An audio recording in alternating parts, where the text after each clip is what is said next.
ایک حدیث پاک میں آپ کو بتاتا ہوں. اللہ کے نبی صلی اللہ تعالی علیہ وسلم ارشاد فرماتے ہیں کہ آخر زمانے میں ایک ایسی عظیم جنگ ہوگی ایمان والوں کی اور رومیوں کے درمیان. کفار و مشرکین ہیں اور مسلمین ہیں. اس کو ملحمۃ الکبریٰ کہا گیا ہے. قیامت سے قریب ہونے والی یہ سب سے بڑی جنگ ہے. اسی سے آپ اندازہ لگائیں. اللہ کے حبیب صلی اللہ علیہ وسلم ارشاد فرماتے ہیں کہ اس میں کفار و مشرکین 80 جھنڈوں کے نیچے آئیں گے اور ہر جھنڈے کے نیچے 12,000 کی فوج ہوگی، جو تقریباً حساب کرنے پر 9,60,000 کی فوج بن جاتی ہے. اگر وہ مومنین سے مقابلہ کرنے کے لیے اتنی بڑی فوج ایک جگہ جمع ہوتی ہے تو پھر اس جنگ کا اندازہ کریں کتنی بڑی. اس کو الملحمۃ الکبریٰ کہا گیا ہے اس لیے کہ اس میں گوشت کے چھیتڑے اڑیں گے. ملحمہ جو کہا گیا ہے عربی میں کہ گوشت کے ٹکڑے ٹکڑے دیکھے جائیں گے، اس قدر اس میں جانے جائیں گی. اس جنگ کے متعلق جو اللہ کے حبیب صلی اللہ علیہ وسلم نے پیشین گوئی کی ہے، جو پہلے سے خبر دی ہے، وہ کیا ہے؟ فرمایا کہ پہلا دن جب ہوگا مقابلہ کا تو اس میں مسلمانوں کی جماعت میں تعداد کتنی ہوگی یہ تو نہیں بتایا گیا. کفار و مشرکین کے تو پتہ ہے کہ 80 جھنڈوں کے نیچے آئیں گے، لیکن مسلمان اور مومنین جو لڑ رہے ہیں ان کی تعداد کا کوئی علم نہیں ہے ہمیں. لیکن یہ پتہ ہے کہ ان میں سے 1/3 ایک پوری جماعت کا 1/3 حصہ میدان چھوڑ کر بھاگ جائے گا. جنگ میں سے وہ میدان چھوڑ کر بھاگ جائیں گے جب اتنی شدت کی چیز ہو رہی ہو، مصیبت آ گئی ہے، تکلیف آ گئی ہے. 1/3 میدان چھوڑ کر بھاگ جائیں گے.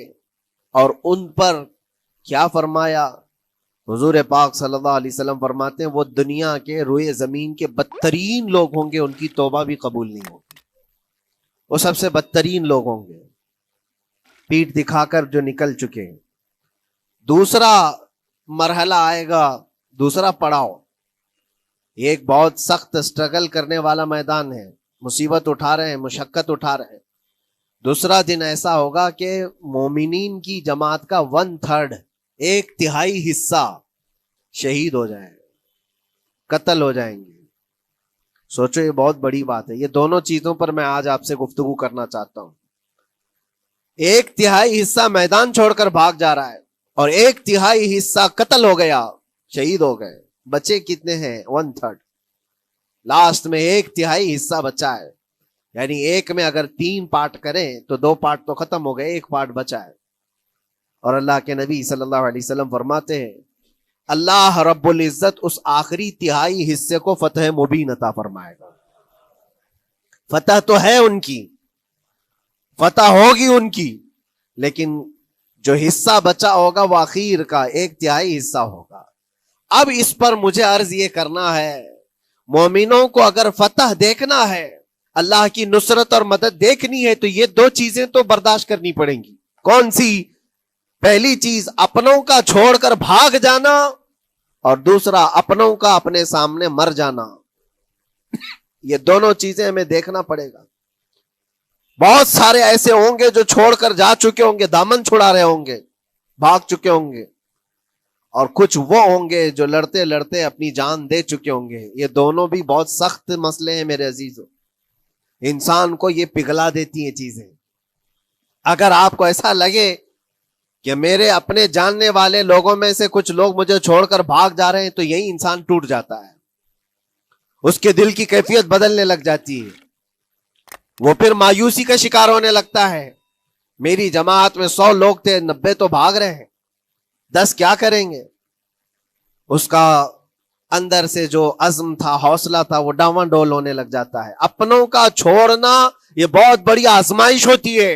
وہ کسی بھی میدان میں آپ دیکھ لیں، کسی بھی میدان میں اپنے لوگ اگر چھوڑ دیتے ہیں تو یہ اس کے لیے آزمائش ہے بہت بڑی.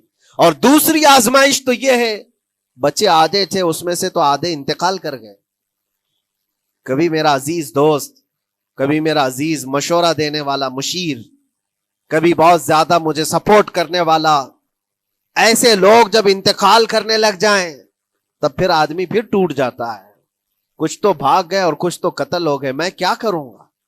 میرے عزیزوں جو آخر میں بچنے والے لوگ جو ہوتے ہیں نا وہ معمولی نہیں ہیں، وہ اللہ کی ذات پر سب سے زیادہ توکل کرنے والے لوگ ہیں، ان کو کوئی چیز ہٹا نہیں سکتی، اپنوں کی بے وفائی بھی ان کے قدموں میں لرزہ نہیں لاتی، اور اپنوں کا انتقال ہو جانا بھی ان کے حوصلوں کو نہیں توڑتا، تبھی جا کر کے اللہ تعالیٰ انہیں فتح مبین عطا فرماتا ہے۔ اور یہ چیز ملحمت الکبریٰ میں دیکھی جانے والی تھی جو قیامت کے قریب ہونے والی جنگ ہے۔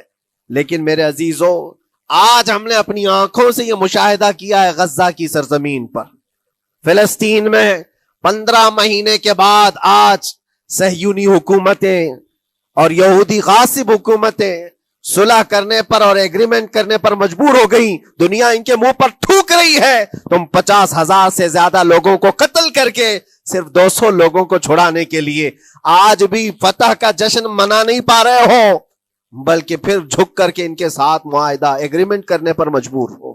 یہ فتح ان بچوں کی نہیں ہے تو اور کیا ہے، ان مظلوموں کی نہیں ہے تو اور کیا ہے، جن کے پاس کھانے کو روٹی نہیں ہے اور پہننے کو کپڑے تک نہیں رہ گئے، ان کے علاج معالجے کے لیے دوائیاں نہیں رہ گئی، لیکن عزم اور حوصلہ ایسا ہے کہ اللہ ابھی ہمارے ساتھ۔